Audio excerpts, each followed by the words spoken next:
Señor, te damos gracias por el regalo de este día.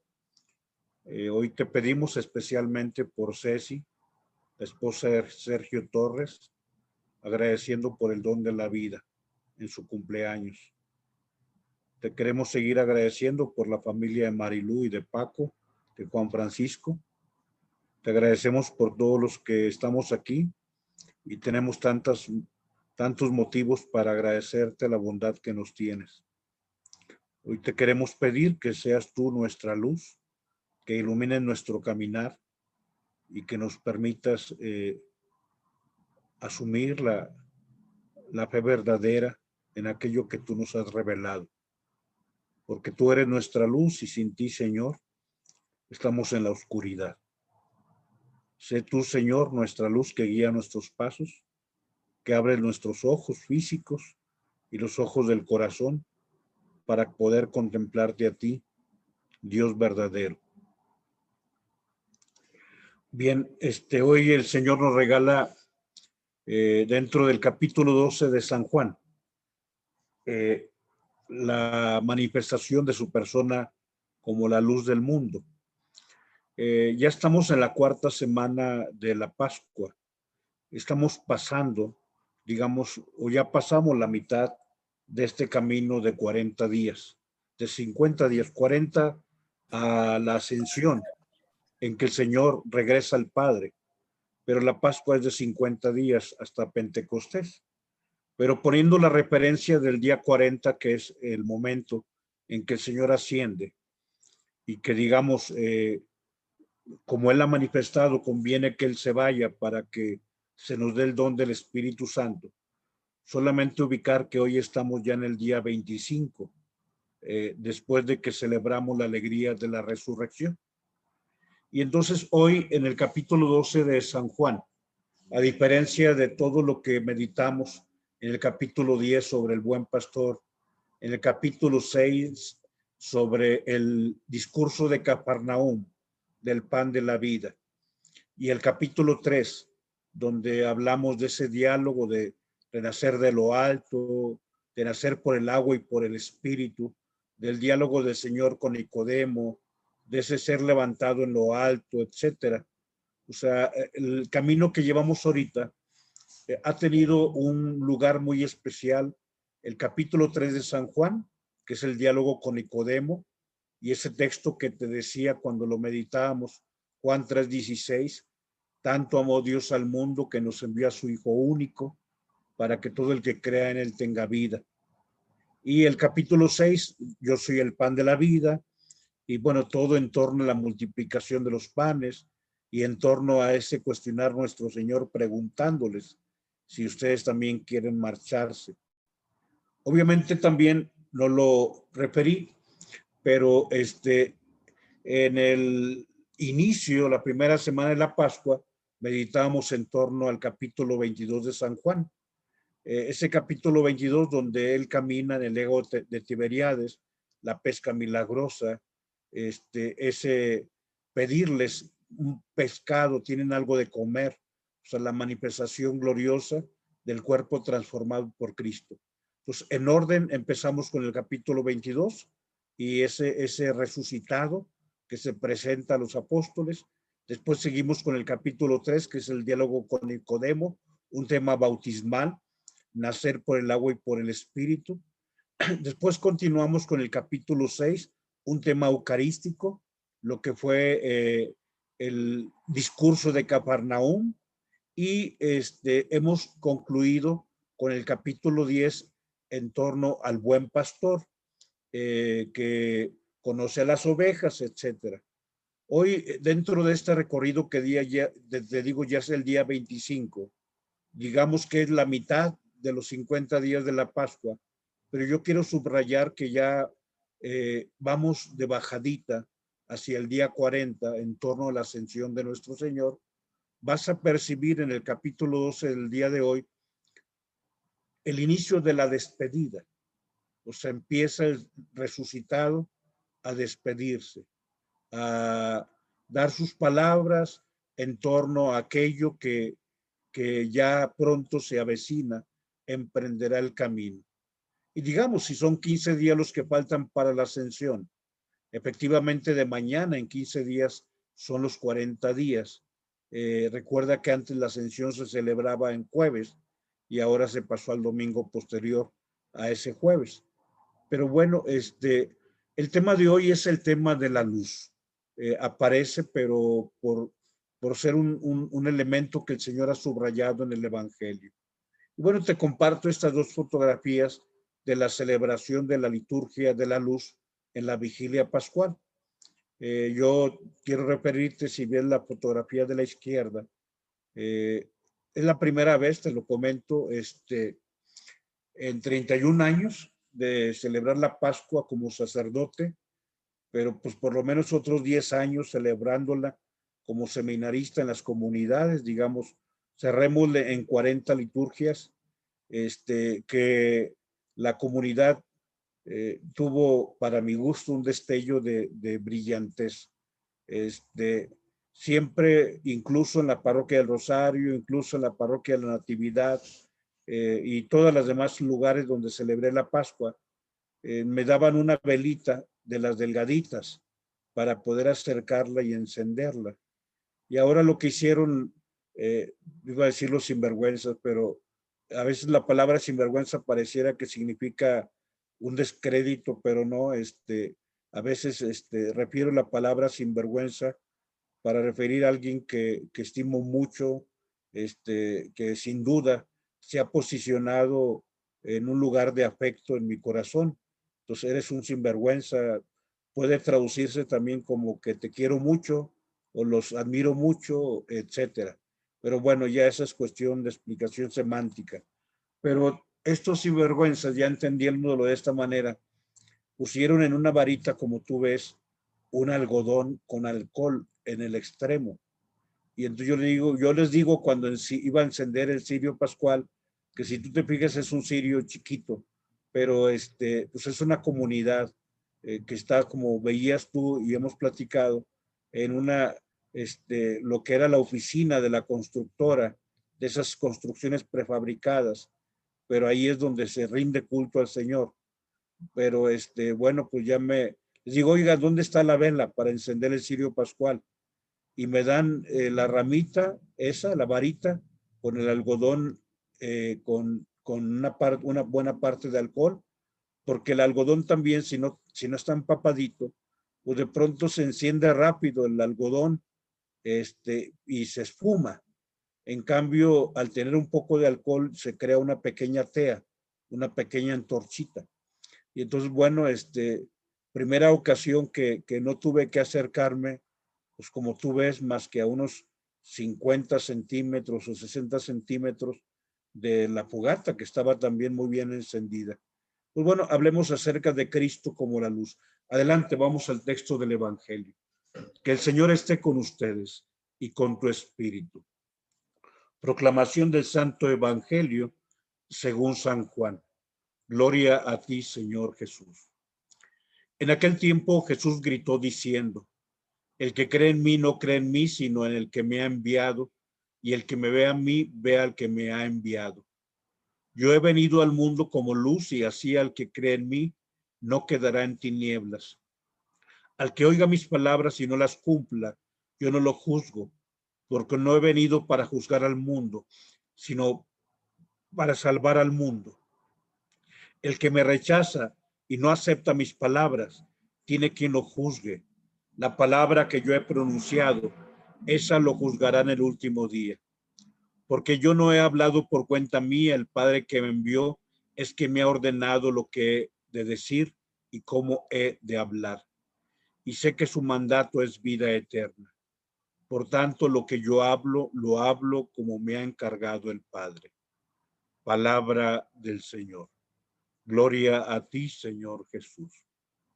He subrayado, gracias el elemento de la luz.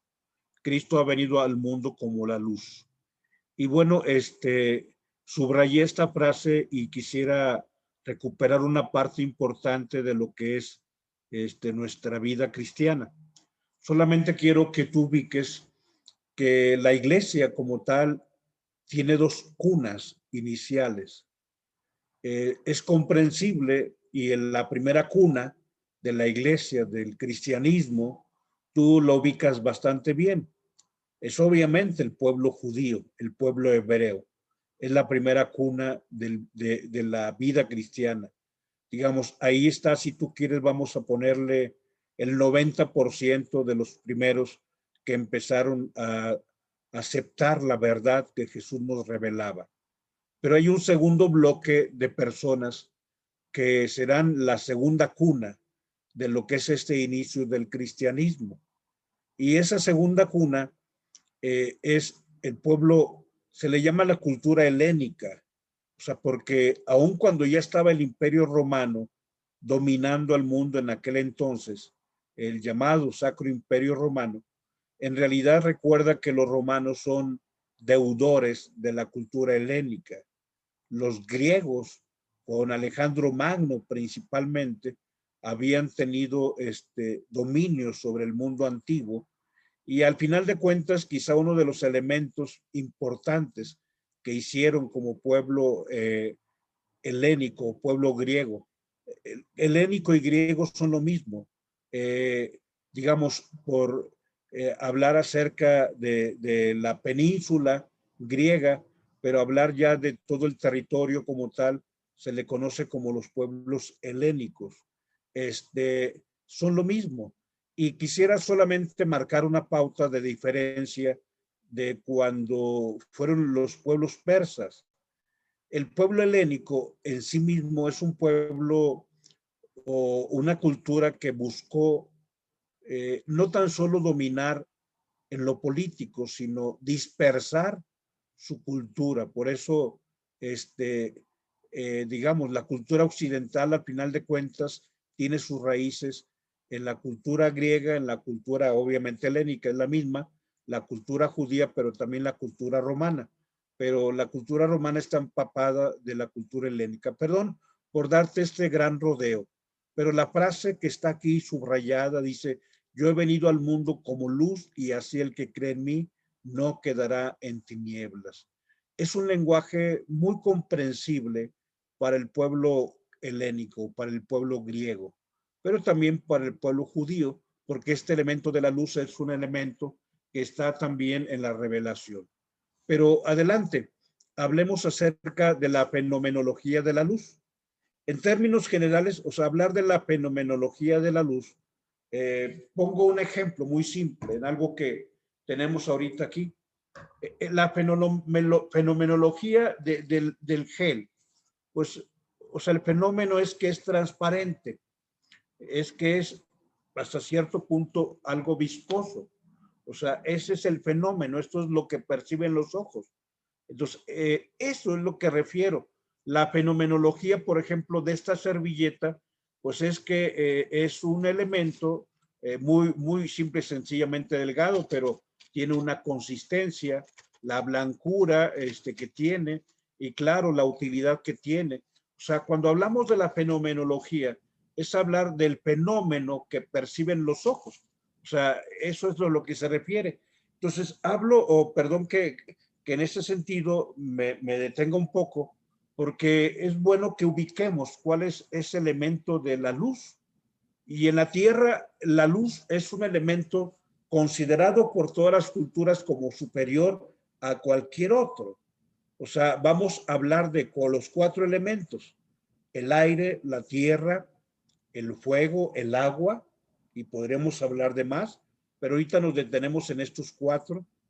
Hasta cierto punto, o sea, la fenomenología o lo que es el agua, lo que es la tierra, lo que es el viento, que ya hemos hablado del viento, el viento sopla donde quiere, en el capítulo 3 de San Juan, pero queramos o no, la luz tendrá siempre una consideración superior a los otros elementos.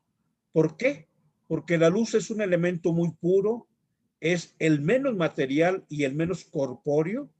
O sea, la luz, el agua es tangible, la tierra es tangible, el viento no es tangible, pero en este elemento, en este caso, bueno, el viento tiene otras manifestaciones, sobre todo cuando ese viento se vuelve impetuoso, etcétera. Bien, La luz nos ofrece dos elementos. Nos ofrece claridad, o sea, estamos en este lugar. Si yo simplemente apago la luz, pues acontece que no tenemos la claridad, pero también la luz nos ofrece el calor y hasta cierto punto dentro de la fenomenología religiosa, la luz representa el cielo aquí en la tierra. Por eso los grandes santos tienen una aureola, o los santos tienen una aureola, porque manifiestan que Dios les ha hecho brillar. De hecho, ahorita veremos un texto, el texto de San Mateo, capítulo 5, versículos del 13 en adelante. Entonces, la luz es manifestación también de la verdad. Normalmente la verdad se manifiesta con una lámpara, con esa luz o esa llama que está encendida. También en ese sentido, pues es una de las manifestaciones de la presencia de Dios, por ejemplo, en la capilla del Santísimo Sacramento. Se habla de alguien que está ahí, que está vivo. Ese elemento es signo de una presencia. Y bueno, hablando de la verdad, sabemos que el sabio es la representación también de la verdad. Adelante, hablemos de esta luz para el mundo que nos ha referido hoy el capítulo 12 del Evangelio de San Juan. Y voy a detenerme de una forma sencilla, no en explicarte o darte una clase en torno a la cultura griega, no. Quiero solamente tocar dos textos del Evangelio de San Juan, en el capítulo 1, en lo que se llama el prólogo de San Juan, y referirte, fíjate, la saturación de elementos que eran comprensibles para el pueblo griego.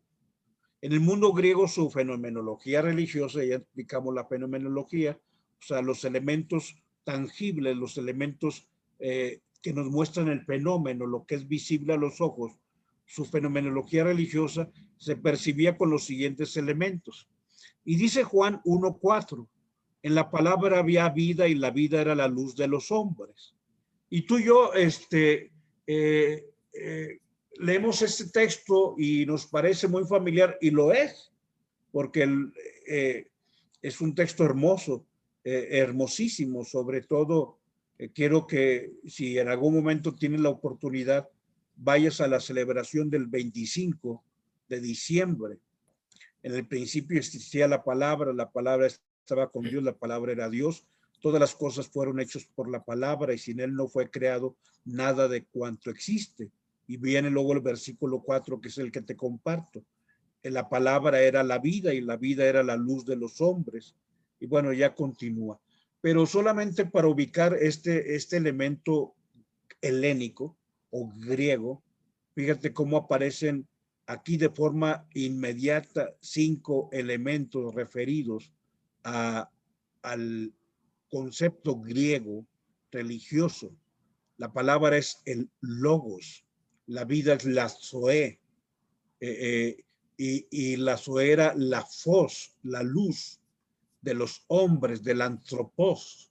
Entonces, y paso al versículo 9, dice que la luz verdadera que ilumina a todo hombre vino al mundo, en el mundo estaba, etcétera, todo lo que ya conocemos. Y la luz es la fos verdadera, la alecinón, la aletheia es la verdad que ilumina a todo hombre, antropos que vino al mundo, el cosmos. Entonces, aquí hay toda una saturación donde el evangelio le está hablando a la cultura griega también. O sea, ustedes griegos, que todo esto es fundamental para ustedes.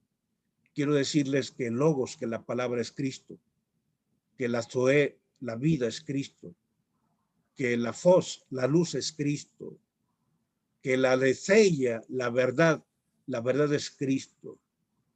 Fíjate cómo nada está ocioso dentro de estos dos versículos. Y bueno, adelante hablamos que no tan solo para los griegos la palabra es importante, la luz es importante, sino también para el pueblo judío, para las dos cunas, para la cuna judía y para la cuna hebrea, griega o helénica. Entonces, el tema de la luz va a atravesar a lo largo de la revelación bíblica.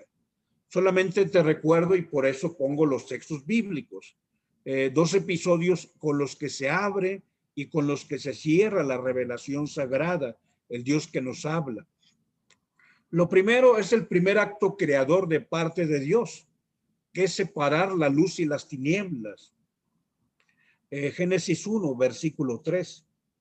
En el principio creó Dios el cielo y la tierra, dice el versículo 2, era caos y confusión, dice el versículo 2 de Génesis 1. Y bueno, entonces la tierra era caos y confusión, y dijo Dios, haya luz. Y entonces separó la luz de las tinieblas. Entonces, bueno, el primer acto creador de Dios para superar el caos es la luz. Y esta será también la forma en que se concluya la revelación bíblica. Fíjate cómo Génesis 1:3 nos habla de la primera creación y al final en la nueva creación, Apocalipsis 21:23, dice que en esa nueva creación Dios será la fos, la luz de todos. O sea, él será la luz para todos en la ciudad santa de la Jerusalén celestial. Y bueno, adelante también es importante que esta es la invitación que se nos hace en la vida cristiana. Tú ubicarás que dentro de todo lo que la palabra de Dios nos expresa, el sermón de la montaña, lo que es Mateo capítulo 5 al capítulo 7, es esencia, es, digamos, el discurso programático de todo lo que el Señor nos va a revelar, todo lo que el Señor nos va a manifestar. Y bueno, no tengo que repetir Mateo 5, 1 al 12, donde habla de las bienaventuranzas.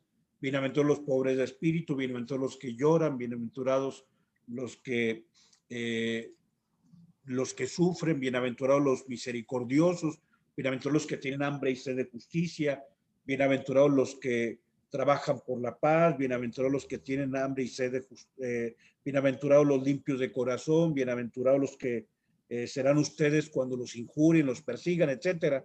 El versículo 13, después de que nos habla de las bienaventuranzas, inmediatamente terminado la parte más importante del Sermón de la Montaña, el siguiente tema que trata inmediatamente después de las bienaventuranzas es el tema de la luz.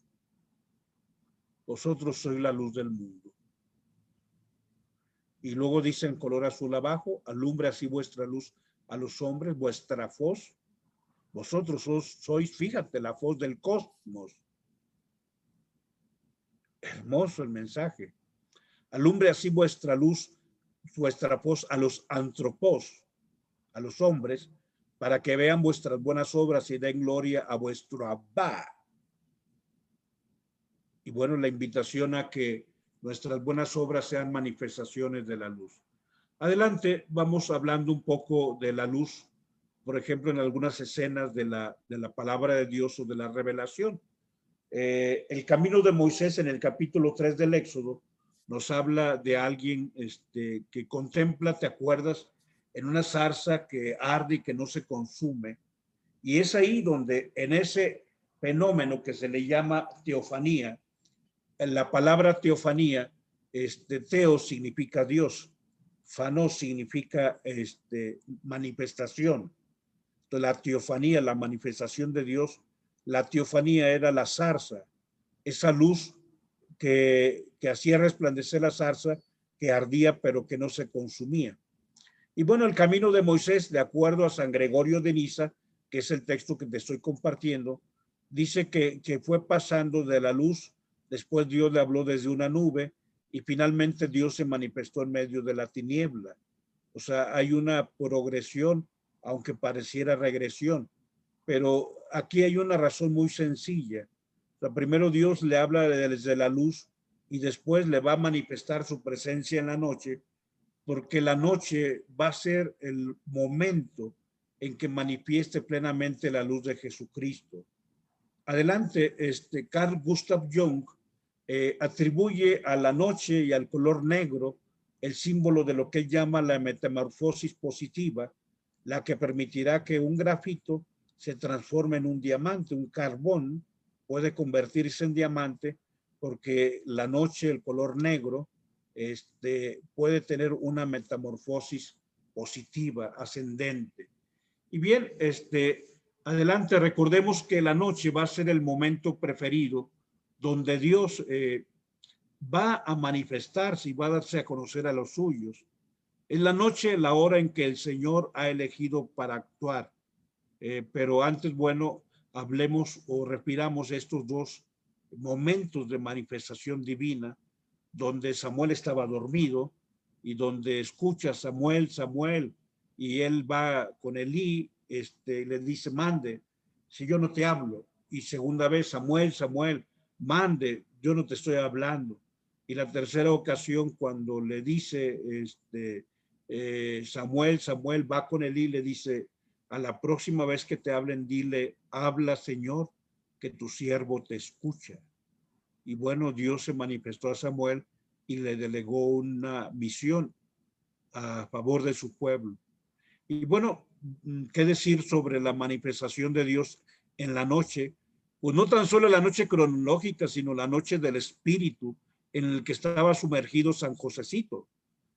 San José, viendo que nuestra Madre Santa está embarazada, decidió dejarla en secreto. O sea, decidió, él, no lo entiendo, a ella no la voy a exponer, o sea, que piensen que yo fui alguien que le hice daño, que no la respeté y que un día me fui. Entonces, que digan, José fue el deshonesto. Y bueno, así estaba pensando cuando el ángel en la noche le habla y le dice, José, no temas recibir en tu hogar a María, puesto que lo que en ella hay es del Espíritu Santo. Dará a luz un hijo y tú le pondrás el nombre de Jesús. Pero fíjate, dentro de esta combinación de la luz y de la noche, cómo Dios va iluminando la noche de Samuel y cómo Dios va iluminando la noche de San José. Adelante, hablemos de Jesús que ilumina la noche. Efectivamente, en la noche del caos sacó Dios el orden y la creación. ¿Cómo? Con la luz. De la noche libró Dios a Israel de la esclavitud de Egipto. ¿Cómo le liberó? Con aquella luz que le permitía caminar en medio de la noche. En la noche la columna de fuego ilumina al pueblo para que salgan de las tinieblas del pecado, ya avanzando, no tan solo salir de Egipto, sino avanzando también por el desierto, para que salgan de las tinieblas de la esclavitud y del pecado. Recordar que en la noche vino la luz, aquel que es el sol que nace de lo alto, como Simeón lo ha reconocido. Precisamente por ello la celebración de la Candelaria. Yo quisiera, aún cuando ya lo vivimos el pasado sábado, que quizá al ver la grabación de la misa que Monseñor Juan Carlos Guzmán nos presidió el pasado sábado, él estaba en la capilla del Santísimo de la parroquia de la Candelaria en el sector de San Bernabé. Y la verdad es que hablando de la Candelaria, pues hay muchas imágenes. Sin duda, la imagen más asociada es San José y la Virgen frente a Simeón llevando al niño en el templo. Pero me gustó. Revisa el video de la Santa Misa del pasado sábado, cómo estaba ese ícono, esa imagen religiosa de la Virgen de la Candelaria, una imagen hermosa de nuestra Madre majestuosa y más majestuosa todavía porque tiene a Jesús en sus manos, en medio prácticamente de lo que es todo el volumen corpóreo. Digamos, la imagen de la Virgen es majestuosa, imponente, grande, bella, pero también majestuoso es el niño que tiene sostenido en sus brazos.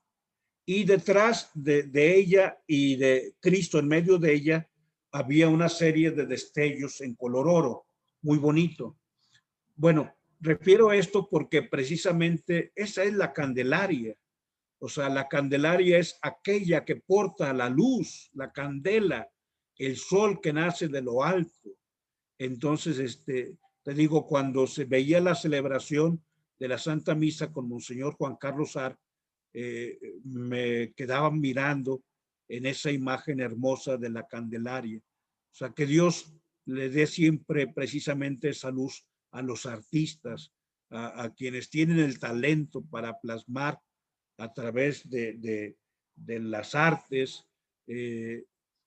ese gran regalo de las verdades que Dios nos ha revelado. Hermosa esa imagen de la Candelaria. En la noche de Belén vino la luz al mundo. Vino aquel que es la luz en el establo de Belén. Bueno, y qué decir sobre la noche en donde el Señor resucita y la luz vence a las tinieblas, la vida vence a la muerte, la gracia vence al pecado, Dios vence al mal, Dios es la luz para los hombres. Bien, hoy el Señor nos ha invitado a reflexionar en torno a la luz. Que Dios les bendiga. En nombre del Padre, del Hijo y del Espíritu Santo. Amén.